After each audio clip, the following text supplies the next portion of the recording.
ప్రతి ప్రయత్నం కూడా ఒక రికార్డే. I would use that word రికార్డే.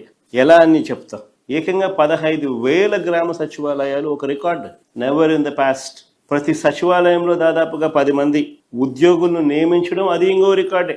దీనికోసం ఒకే ఒక నోటిఫికేషన్, ఏకంగా 1,34,000 మంది ఉద్యోగులు నియామకం.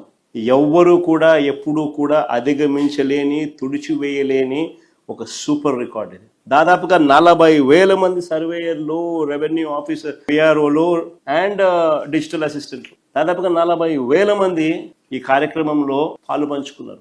Never in the history, never in the past. 8-10 వయసున్నా కూడా నువ్వు ఎప్పుడైనా ఇలాంటివి విన్నావా, చూసావా, చేసావా అని అడుగుతా ఉన్నా చంద్రబాబు.